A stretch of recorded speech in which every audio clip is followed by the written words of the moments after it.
Xylophone 102.1 FM, and our YouTube page is Xylophone Media. In both cases, Xylophone is spelled Zylofon. This is the man Black Rasta, and this is the Black Pot, where we speak truth to power. We normally would not criticize because that is not our stock in trade. What we love to do is to bring out issues. But if we must criticize to build, we will criticize to build and not to destroy. This is the Black Pot, aka Kukushodum. And we're going to take issues straight away. This is an issues based, better still, issue based discussion. Now, this one was published today, the first day of December 2021. And I'm reading this from City Newsroom, written by one Ernest Ahinfol. My God. It says, a Greek minister forced to wear a tie to be in parliament for improper dressing. A Greek minister forced to wear a tie to be in parliament for improper dressing. I read. The Minister for Food and Agriculture, Dr. Owusu Efriye Koto, was on Wednesday, December 1, that's today, 2021, compelled to wear a tie before being in Parliament amidst a heated debate on Parliament's approval of the 2022 budget statement. The minister was seen in the House wearing a suit without a tie to complete his dress as the rules of Parliament require. He was brought to the attention, this was brought to the attention of the first Deputy Speaker by the Member of Parliament for Adaklu, Governs Kwame Agboja. He does ask the Speaker to order the minister to go out and dress properly before coming to the House. I can notice on the side of the majority a former senior colleague of the House, the current Greek minister, is not properly dressed, and I want you to direct him to go out and come back to the House properly dressed. As it is not properly, he is not properly dressed to be in the chamber. It's a convention in this House that when you wear a suit, you must add a tie. However, NPP Member of Parliament for Okiri, Mr. Dan Boche, disagreed with Mr. Agboja. According to him, the request for the minister to be ordered out is shameful and should be dismissed. We stay in Ghana and in Africa, and we always talk about colonialism and neo-colonialism. Mr. Speaker, the Speaker of the British Parliament has ruled that a member of Parliament can enter the House and without wearing a tie. We watch them always ask questions about wearing a tie, and we sit in Ghana and shamefully say that someone isn't wearing a tie. It's shameful, and you must dismiss it. Regardless, the Minority Chief Whip, Mubarak Muntaka, rejected the arguments made by Dan Boche. I am surprised that my friend, who is a senior member of this House, supported the dressing of the minister who is improperly dressed. The first Deputy Speaker, sitting as the Speaker, agreed with the Adaklu MP and ruled that per the practice of the House, MPs are supposed to wear ties once they wear suits. He explained further that MPs are only free not to wear ties when they choose to wear African prints. The minister subsequently rushed out for a minute to put on a tie and return to the chamber. So the shameful neo-colonialist behavior will continue amongst us, unfortunately. My brother, my sister, a demonic, stupid budget has been brought to Parliament. You are fighting, my brother, my sister, to exorcise the demon in that budget. You are fighting, my brother, my sister, tooth and nail as to who has the majority to deal with this demonic budget. The so-called Ajinkwa budget.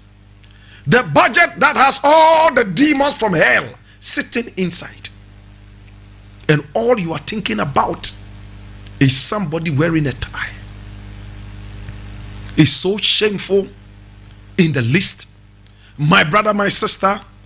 Now I sit back and look at some of these things, and I immediately start getting bili. Listen, there are very, very serious things to discuss in Parliament. A failed Agric minister, a sleeping Agric minister who has been inspired by his colleague sleeping president to also become president. Dr. Osei Akoto has come into the chamber, and you say he's improperly dressed. My brother, my sister, when I saw this, I knew I was certainly going to talk about it. My brother, I remember when I was hauled before this same parliament for saying that 80% of parliamentarians smoke weed.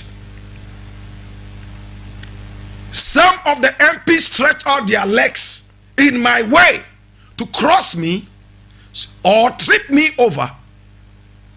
But my brother, my sister, God is not a parliamentarian in Ghana. When I started walking, many more MPs were shouting that I was not well dressed. I should go back and dress well. And I was wearing an African print and kente together. Kente is the most popular African print or African fabric in the whole world. This was what I was wearing in the parliament. And some parliamentarians were asking me to go back and dress properly and come. Unfortunately, those who were even asking me to go and dress well and come back were in suits like colonialists. To be honest with you, when I see a man wearing a suit and tie, I see him as a comedian. Anyone, it doesn't matter who you are. When I see you wearing a suit with a tie, in fact, I start to look down on your acumen. I start to look down on your IQ. I start to look down immediately on what you really stand for. My brother, my sister, we have a president who has the penchant of running around the world. As we speak right now, the president is in the United States. And he's always wearing suit to please his paymasters, the gays and lesbians. My brother, my sister, I see Mr. President running left, right, and center in oversized suits with a pot belly. My brother, my sister, how much do we make from all the designer suits that they wear in Parliament? You cry that there are no jobs. The tailors in Nima are not making money from your stupid suits that you wear in Parliament. The designers inside Ashaiman are not making a penny from the designer suits you wear. In the same vein, my brother, my sister, GTP makes no money from all the so-called properly dressed suits that you have around you like comedians.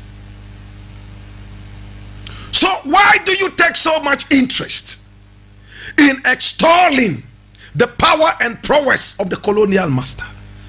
Because in the days of colonialism, the colonial master made sure that he instilled it inside your coconuts, that if you did not dress like him, then you were less of a human being. Go and read about the Willie Lynch syndrome. If you did not get your skin light like his, you were less of a human being. And if you were not closer to him, you were less of a human being. Today when I see people wearing suits, and our Christian preachers are the worst culprits of this.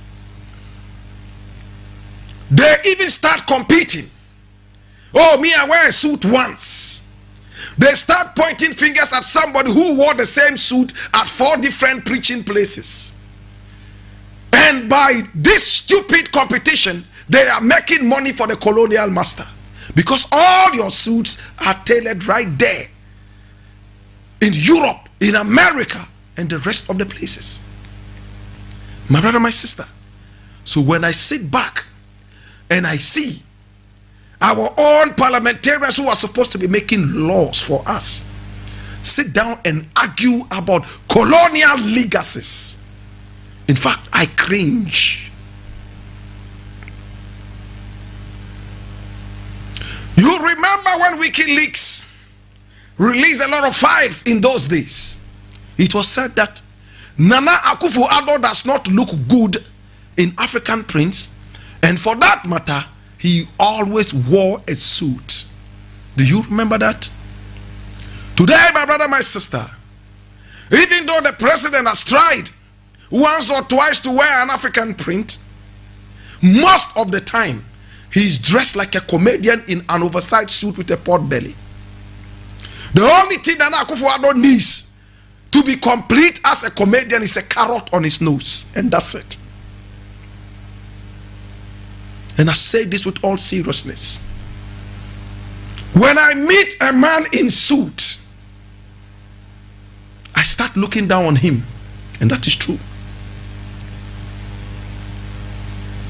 And today, it has become a huge legacy for Ghanaians, even in parliament, to be competing over what suit they wear, and they must put on a tie. Is it to distract the proceedings in parliament or what? If I was the president of this country, every single parliamentarian would wear an African print inside that chamber.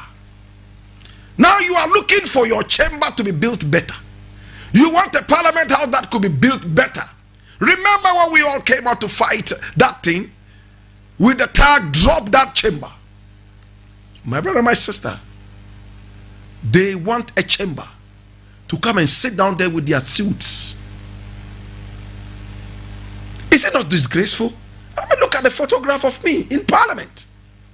Look at this photograph. Look at it. Look at the beautiful beads. African beads, 100% right from the head go down to the toe. Look at the kente. Look at this dressing.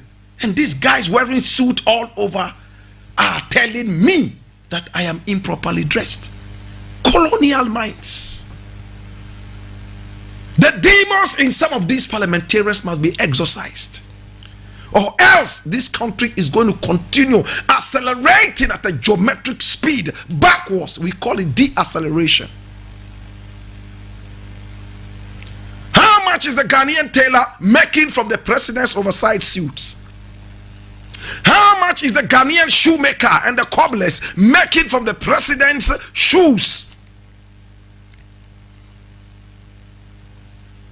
You go around hypocritically telling African Americans and the rest of them, year of return. Year of what? Year of stupidity and nonsense. Listen, African Americans, you are begging to come into this country.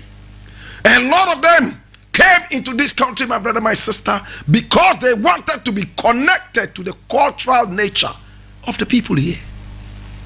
And the first people they met at the airport to welcome them, if there were people to welcome them at all, were people wearing suits. So for a second, they turned around to find out if they were in Britain. Are we at the right place? Where was the culture? Totally missing. When your president is gallivanting around the world in an oversized suit with a fat pot belly. Where is the culture when your parliamentarians who are supposed to be representing us, the people, are dressed in suit? And they are now even competing and asking people to go and wear tie so that their dressing will be complete. Kwame Nkrumah will cringe in his grave. Kwame Nkrumah would weep non-stop for 20 more years in his grave because of some of these things that you guys are saying. If I was president, all these guys will wear African print so that at least GTP can make money. Akosombo Textile Limited, ATL, can also make money, so that the Ghanaian tailor can make some money, so that the tailor in Nima, the tailor in Ashaiman, Sukura, and all those places can at least make some money. The more suits you wear, the more employment you give to Europeans and Americans, the employment that you said is so scarce, you are giving that out to Europeans and Americans. From when my eyes opened, I refuse to wear any of those things. In this country, people are quick to brand you as an old man as long as you wear African print, true or false. The moment you start wearing African print, you are an old man. They love Europeans and Americans more than they love themselves. That is why it's a law in Ghana that civil servants would wear African print only once in the week. The rest of the days they can wear European attire. Some of these little things, my brother, my sister, are so huge, but they can't see. They turn it upside down. They make a molehill out of a huge mountain. I want to leave it here, my brother, my sister. As for their Greek minister, he's already failed. He's full of lies. I don't care even if he goes to the parliament naked. The most important thing is that at least he has exposed the colonial minds in parliament. There's a budget that you are fighting, and all you can do is to go and sit in parliament and talk about somebody's tie. You walk around driving around with suits in your car and tie. That's official. Jesus have mercy. And you claim you are independent. How can the tailors in your constituencies make money when you are walking around in suits? I'll leave it here, brethren. We have so many different things to talk about, and some of these things I get so emotional when I talk about this. Pan-Africanism is what has made Ghana what it is today. Nkrumah was a crazy Pan-Africanist. Nkrumah was a die-hard Pan-Africanist. In fact, Nkrumah was an unrepentant Pan-Africanist, an unapologetic Pan-Africanist. And everywhere he went, he spoke Africa. He walked Africa. Nkrumah traveled around the world with an African band. In fact, a Ghanaian band, the Ramblers International Band. And everywhere he went, high life was played. My brother, my sister, let's think about some of these things and return to our African nature. Forget that you have a bourgeoisie president, an aristocratic president who loves to parade himself in comedian suits and shoes. Think about the totality of your country and the continent. You are only a better people if you begin to passionately like and love what you have. If you don't wear the African suits, you expect African Americans to wear that. Look at all those who came for the year of return. 99.99% of them were all in African attire. All the people who came into this country, before they came, they started looking for African attire to wear. Only for them to be met at the airport by ministers and so on and so forth wearing suits. What kind of a disgraceful behavior is that? What kind of a disgraceful behavior is that? I'll leave it here, my brother, my sister. Now there's this thing I want to read from Peace FM Online, and it's interesting. It says, we are investigating alleged impersonation of Adwoa Safo in Parliament. And this is Ablakwa speaking. We are investigating alleged impersonation of Adwoa Safo in Parliament. Let's look at it.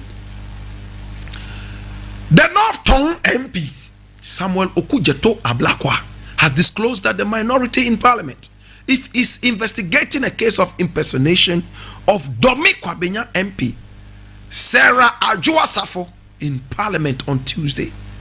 He told the host of Joy FM's Super Morning Show on Wednesday that the minority side suspects the lady the majority side came in with was not the Domi Kwabenya MP.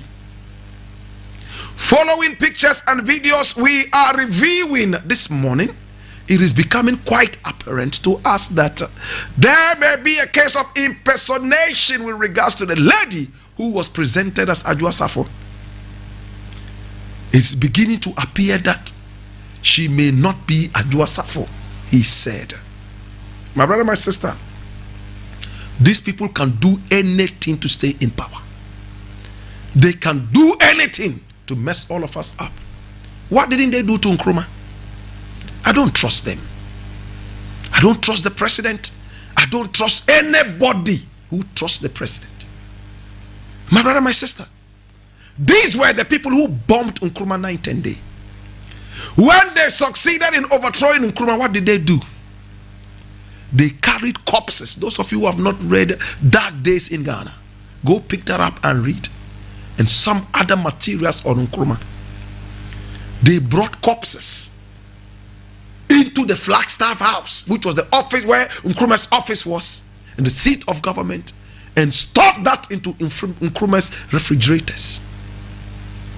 To tell the whole world that a Kankanyame that they were all talking about was actually an occultist. And that the white handkerchief Nkrumah was always waving to the crowds was actually a demonic handkerchief which came from India. And that the walking stick that he even held and walked around with was occultic. Today, they succeeded in deceiving a lot of Ghanaians about that. My brother, my sister, if they can go all this height to discredit a man that the world worships, then what can they not do in parliament? Their fathers were nothing but suicide bombers. Their fathers were nothing but Al-Qaeda bombers. And we have said that time and again with no apology. If I was the president of this country, all the statues containing their fathers and grandfathers would all be smashed. Chebi Dankwa's statue, if they want, they should carry it to Chebi. If they want it there. Akufo-Addo's statue should go to Chebi. If they worship suicide bombers, my brother, my sister, in Chebi, then carry it there. But we do not regard bombers.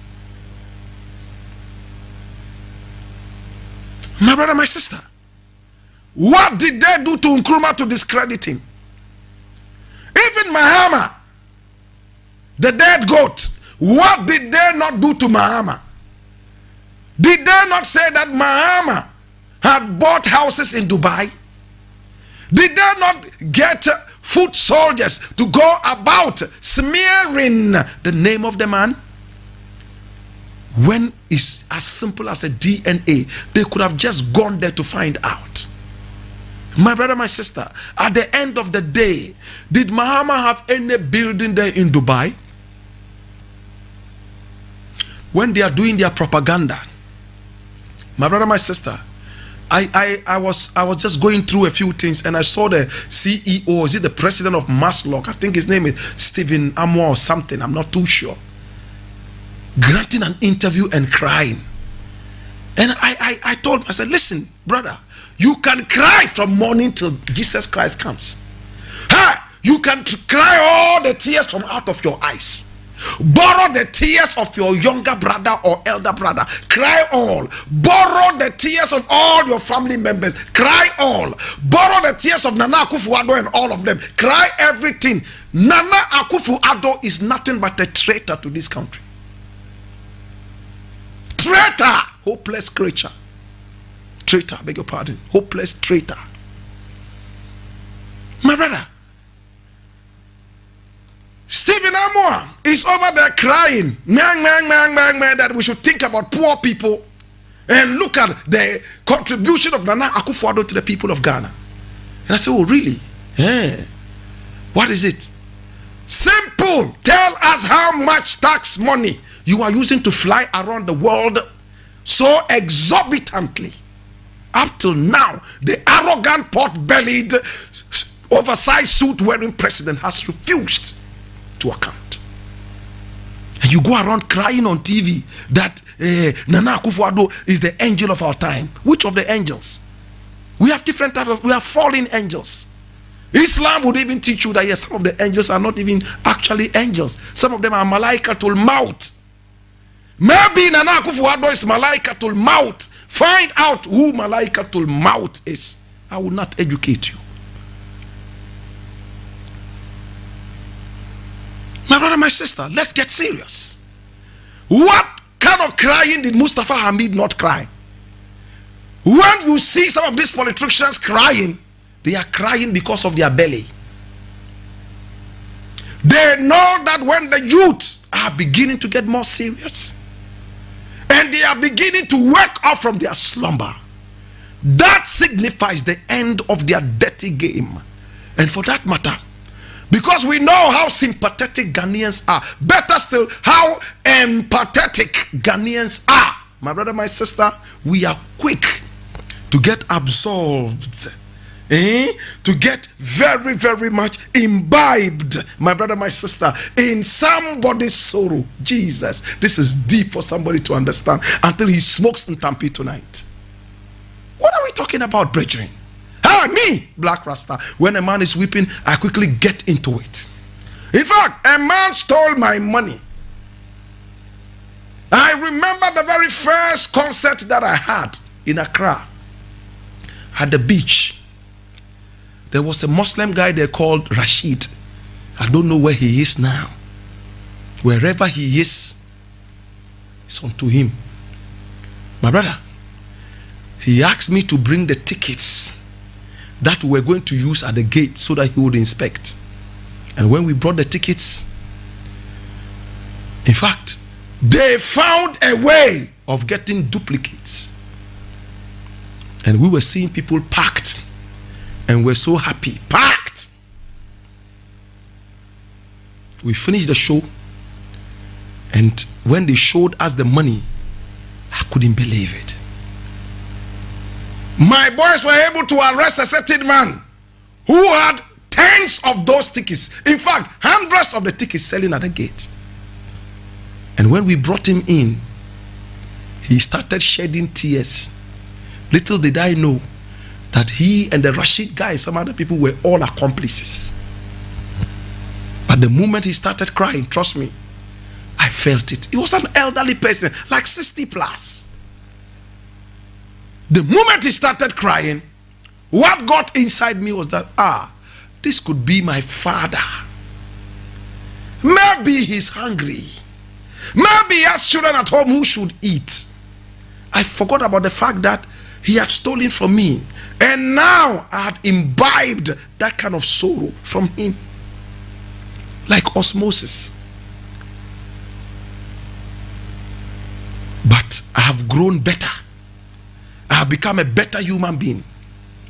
God has helped me. Right now, I'm able to tell what tears are genuine and which ones are crocodile tears. So when I see crocodile tears from politicians like Mustafa Hamid, wallahi, we have to change this country. We have to change this country. Oh, honorable, don't cry. Allah, wallahi, we have to. I'm so disgraced to be a Ghanaian today. Really? Really? And Stephen Amwa would go and sit on TV crying. We should think about poor people. We should think these are people who preach virtues and practice vices. What did their boss Nana Akufo-Addo tell us? Yet is kansu yebre. Me ba meti petrosu. Cape Coast for Yebema Mohabo. Sama mo airport.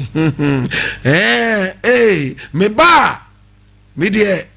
Yetisikaso na de omushe omaino na omunye. Ghana is not a poor country. Omai we on here my tisikaso.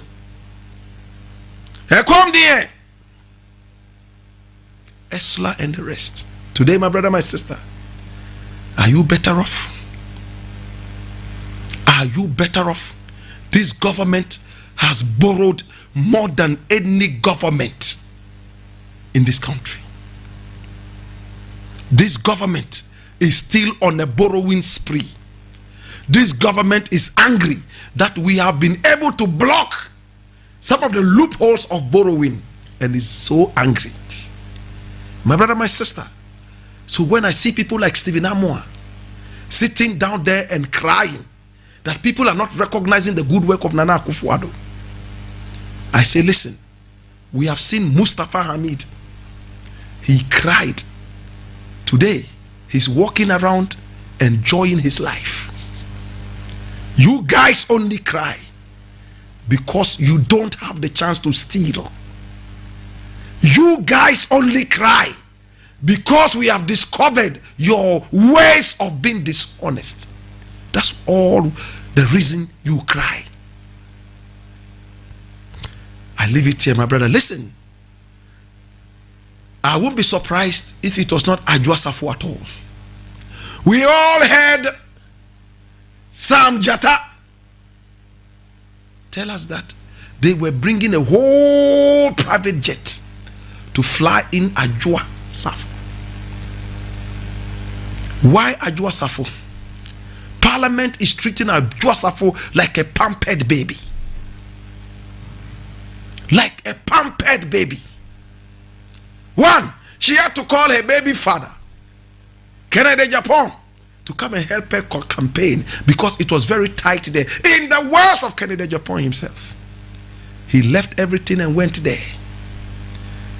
Now, when it was time for her to be vetted for the ministerial position of women and gender, what happened?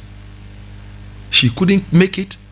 Then the excuse was that she was nursing a baby, and when she finally appeared, the baby was not with her, and Parliament treating her like that spoiled child. Oh, because you have a baby at home, we'll make it short so you can go. Really? Why didn't you go to her house to interview her? Why didn't you ask her to bring her baby so that whilst breastfeeding the baby, she could answer questions? These are national issues. They are not issues for comedians and jokers. Minority and majority sat down and said, because you have a baby at home, we'll make it short. Are you compromising the vetting? It's like saying, oh, you are going to write an examination, and because you have a soul, you know, other people are supposed to use 2 hours to answer the question. We give you 10 hours because of your soul. Does it make sense? Does it make sense? My brother, my sister, we need to get serious.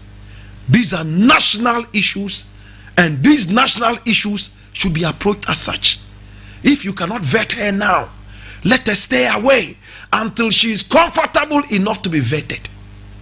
Let the president present another person to be vetted. Later on, if she's okay to be vetted uninterruptedly, then we can do the vetting and then remove whoever is there and make her a minister. Am I making sense? But no, the spoiled child that she is. Look at how they did it in Parliament for her. Now they are sending a private jet, according to Sam Jatta George, to go and bring her all the way from Germany. And the next thing we are hearing is that, oh, she was impersonated. For how long has she been away from Parliament? Can we know? Even those who had stroke, even those who had liver cirrhosis, even those, my brother, my sister, who could have their head even cut off, once it came to voting, they would find a way of coming to the Parliament House to vote. That's what it is with our politics. Pinpoint MPs whose heads have been cut off, decapitated. Let them be called that, oh, we have to vote over some crazy demonic budget. And people, you know, our numbers are so close. Hey, they would walk headless, like headless chicken, all the way from wherever they are treating their strokes and all that. I, my brother, my sister, would love this thing to be investigated properly. Let them look it out and find out exactly if somebody has impersonated somebody. Let them look at the pictures. Today I was speaking with a few people, and they said they have been investigating.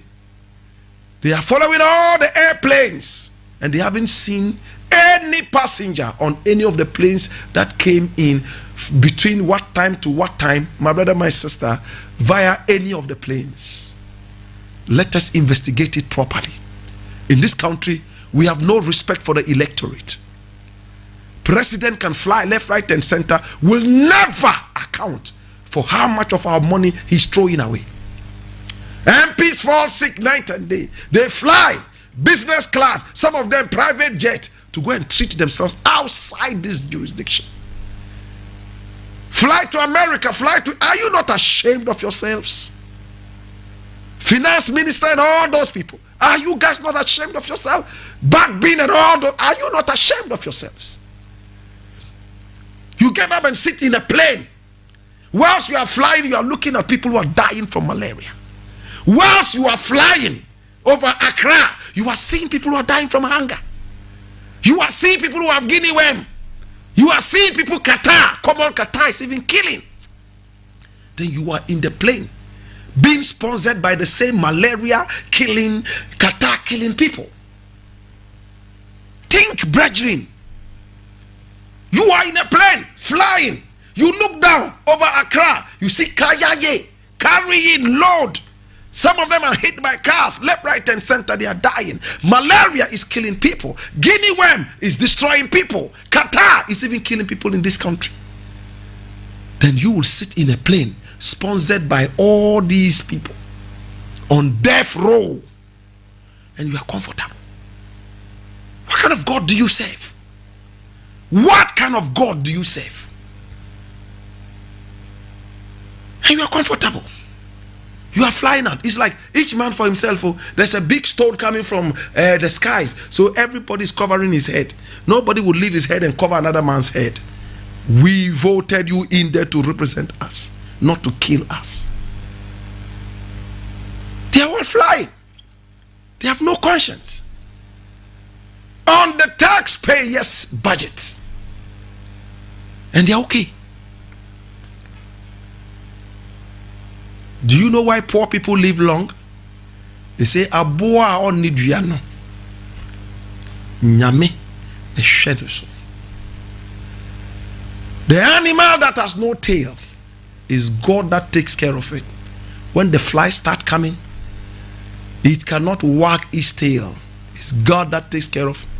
There's another proverb that says, when God breaks your legs, he would show you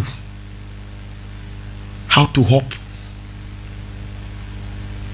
Despite these people flying all the way to where? America, England, South Africa, Dubai, to go for treatment, they are always dying.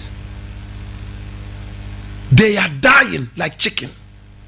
Liver issues, stroke, myelitis, dementia, all kinds of some diseases that do not even have names. They have it and they are dying. Yet the poor man is living. God is not a crazy man. I'll leave it here. I'll look at another issue here. And, well, oh Jesus. Oh gosh. It's interesting. Oh my God. All right, well, let's look at it. I'm reading this from Ghana Web, and it says, Equiapim Polo to serve 90 days in jail term as count dismisses appeal. Court, I beg your pardon. And I read just 2 paragraphs and I'm okay. The High Court in Accra, presided over by Justice Ruby Aite, has dismissed the appeal filed by Rosamond Alade Brown, challenging her 90 days custodial sentence. What this means is that Equiapim Polo will now serve a 90 days jail term imposed on her by the circuit court. In fact, she served 8 days already, right? So it's left with about, is it 18 days or 8 days? 18 days, yes. So she has about 82 days more to go. Ruling on the application by the convict asking the court to set aside the custodial sentence and replace it with a fine, the court said the 90 days custodial sentence imposed on her was not excessive and harsh. My brother, my sister, Nigerians woke up to this news shocked. A lot of Nigerians now see Ghana as heaven. Nobody goes to jail in Nigeria for putting pictures or twerking naked or even having sex with a goat. They have too many problems to think about who is sleeping with a goat and who is naked on social media. Nigerians have seen too much nakedness to worry about social media nakedness. Nigerians have become so hungry to bother about social media nakedness. But they woke up and that somebody was holding a gun on social media and he was nabbed and sent behind bars. Nigerians are like, what? Ghana? Oh, Ghana now, wow. People had a son. And with the son, she stood right naked in front of her, according to what was said and what we saw. And then boom, it became big on social media. And rap, she was nabbed. And she was sent in there behind bars. My brother, my sister, people try to talk about it. But all of a sudden, she became so remorseful. And Ghanaians said, oh, if she's become remorseful, then the same osmosis that I was talking about, we were osmosid, my brother, my sister, when she started becoming remorseful and her sympathy osmosized into us, and then we also became sympathetic. Do you get it? Sometimes you see somebody crying, even if it's your enemy, the way they cry, you start crying too. There are people like that. I'm one of those. So when they gave her the chance to come out from jail, she came out and thanked everybody and everything was okay. And then the next thing we saw was Equiapim Polo twerking again. Ish. So the temporary period of comfort has brought you back into your old elements. And all of a sudden, she said, if I don't twerk like this, I cannot make money. I said, really? All right. So twerking is your day job. I respect Equiapim Polo. I love her. But my brother, my sister, if this country will be a better country, our laws must work. I love this young lady. Honestly, I love her. And she knows that I love her. But even if it's me, I have to go to jail for even 10 years for this country to be a better country. Why worry? I would be in jail. I would write more books. I would write music and poems. I would teach prisoners in jail. I would teach them the gospel. I will teach them how to write poetry. I will form a drama group in jail so that when people are coming out, they become better people. Sometimes God takes you to jail so that you can bail people from their whale. It's deep, huh? Is it deep? Should I repeat it? Sometimes God takes you to jail so that a lot of people in there you can bail from all their hustles and bustles and their will. Because not everybody was born so frail. Jesus have mercy. Equiapim Polo. Well, the law is the law.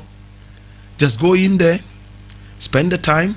We've seen some other people who went in there for 1 week or so, and they came out, they have become sober. We have seen people who have gone in there, the wild guys that they were. I go beat you, I go kill you. Me for see you, I go beat you, I go slap you. When they threw them in there for that short period, they became civil.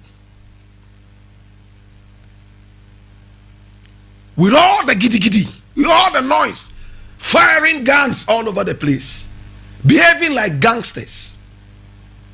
when they threw them in there for that short period, their true destiny came to them. They are sober now. If this would sober all of us, including me, let it happen. If this will help Ghana become a better country from the nonsense going around, let it happen.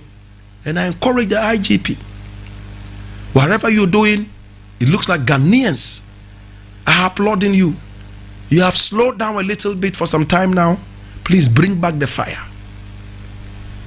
When you slow down a little, with a little comfort that comes in, Ghanaians have the penchant of returning to their old ways.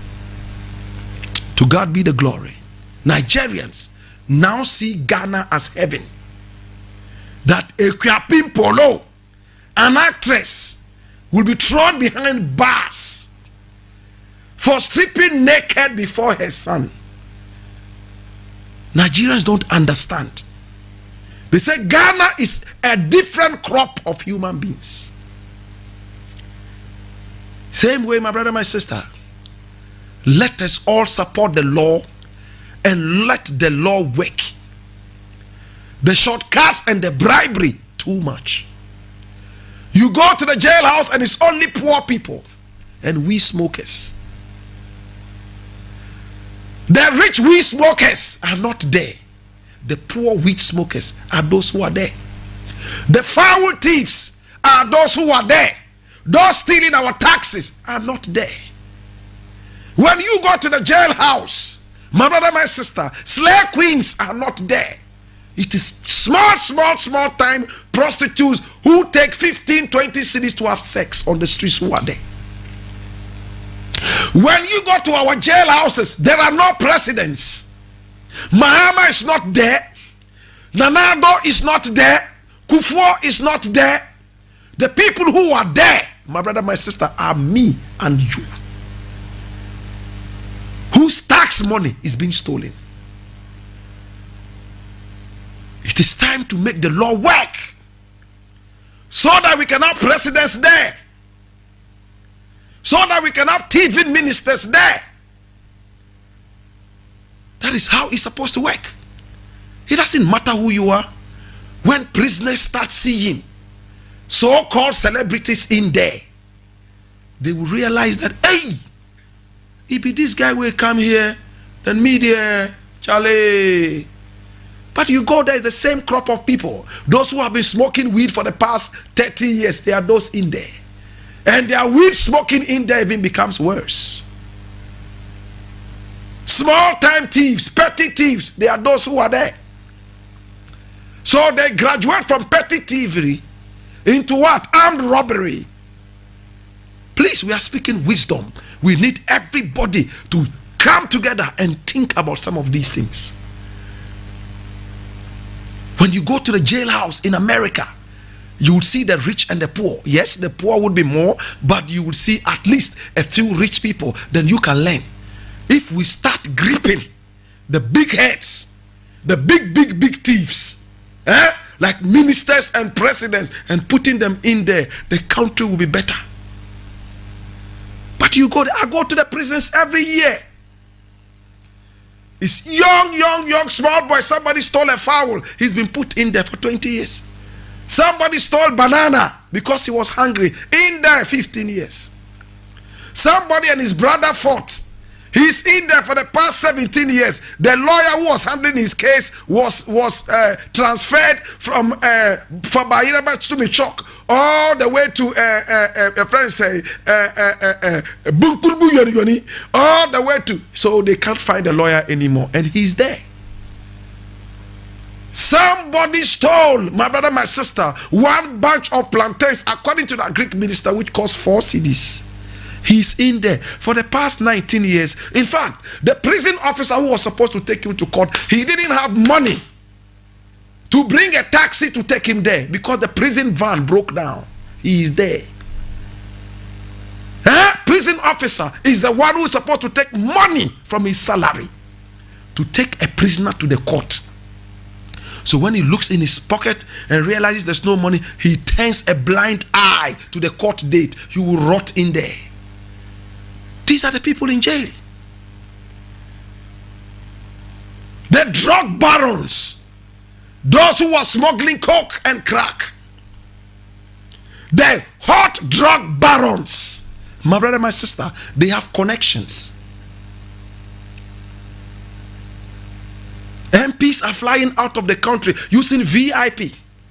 We all remember Amoating, who also used a VIP with a lot of coke and crack. An MP. In this country, we called him honorable, but when he arrived in the UK, he was a dishonorable. They jailed him like a fowl. After years of serving that criminal, disgraceful sentence, he came back to this country and he still wanted to run for some office. Are we jokers? Amoating, former MP Amoating, carried drugs to the UK. Disgracefully, he's still walking around. He wants respect from who? Had it been this country, he would continue over and over. Nobody would find him. After all, they have connections. True or false? Wyoming stole all our money. He's still walking around. When the court ruled that he had actually stolen the money, he paid something small. Now they are trying to sell whatever, blah, blah, blah, and some gimmicks and jingoisms going on around there. Hey, at the time that the court did not rule that he had stolen our money, when I mentioned that he was a thief, he came after me. His lawyers came after me. Today, the courts ruled that no, this guy took that money dishonestly, so he's a thief. Return the money to the people. It's your money. It's my money. Some people see government money as some abstract money hanging in Jupiter. Let's get more serious, brethren. The rate of illiteracy in this country has made us morons. We hardly can think. Any trickster can make money in this country. Tricksters all over the place. And the court system that is supposed to be dealing with these people, judges, magistrates are going after goat meat to free armed robbers. What a country. Hey, look, this country does not look like it's part of Earth. In fact, it looks like it's another country in a different universe. A country where the justice system is so much tampered that it is tampering in corruption. Somebody won't understand it, I know. Hey, when it comes to mileage in corruption in this country, hey, my brother, my sister, we will cover the whole universe and we still need space. This I know is deep for some people. Corruption is our middle name in this country. The judges and magistrates who are supposed to be giving us justice, they wear their goat hair and go and sit down there in the courtroom, speak English that even Queen Elizabeth won't understand. Speak English that even only the devil understands. Before you realize there's a hammer on the team, bang, and then your world crashes. You understand nothing. The courts in Kumasi, I wonder. You go to Kumasi where English language is a problem. I went to school in Kumasi and it was general. It was published by the GES. The students in the Ashanti region failed more when it came to English. And it's simple. Because the people that speak their language more. Tree. If you speak any other language apart from Tree, they laugh at you and see you as a villain. Onti Asante, onti Tree. Yeah.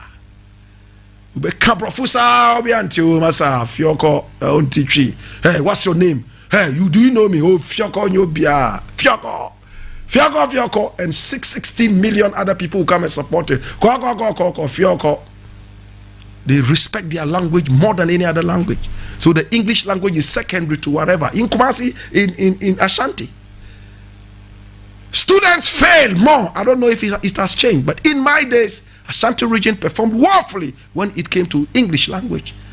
According to WAEC. Imagine the courts in Ashanti.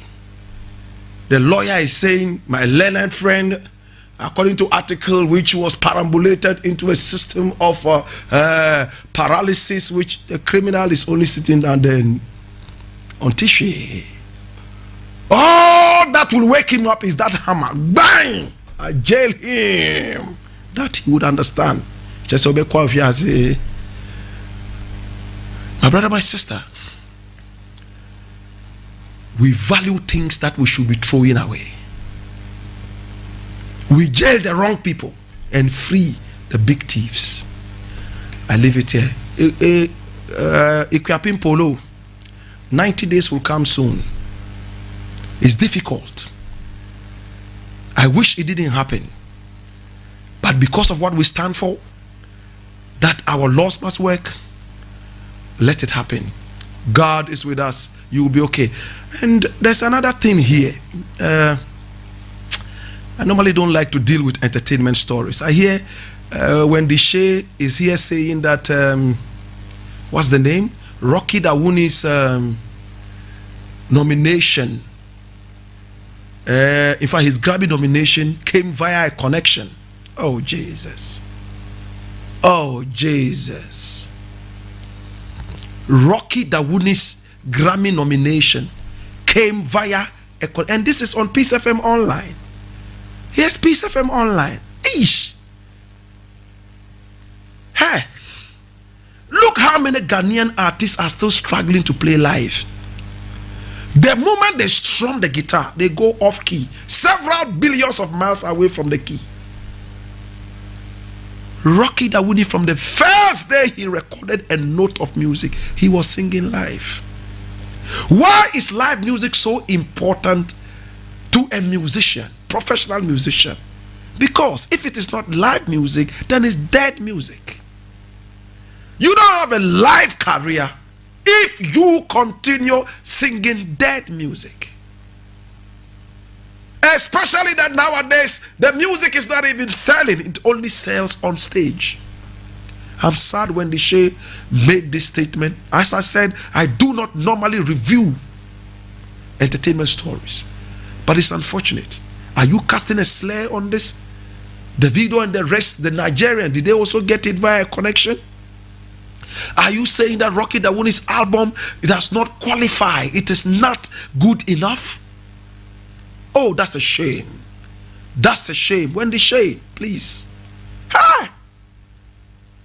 Hey, listen to the quality of Rocky's album and compare it to any of the albums around. It might not be the best album released in Ghana, but there are how is it called?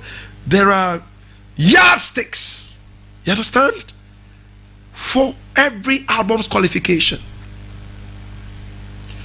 I won't go deeper than this. I leave it here, my brother, my sister. Looking at my time, there's so many things to talk about, my brother. So many things today. But looking at the time, my brother, my sister, it's time for us to say bye-bye. And because we're talking about Rocky Dawuni, I'm going to play one of his songs. It's called Wara. After that, I'm going to play another one, and that one is called Beautiful People. Wara is a high life song. Compare it to other high life artists in this country, and tell me if Rocky Dawuni hasn't done well. Anyway, the name Black Rasta has been the Black Pot. I love you. I love you. I love you. I love you. Yes, I love you. No two ways about that.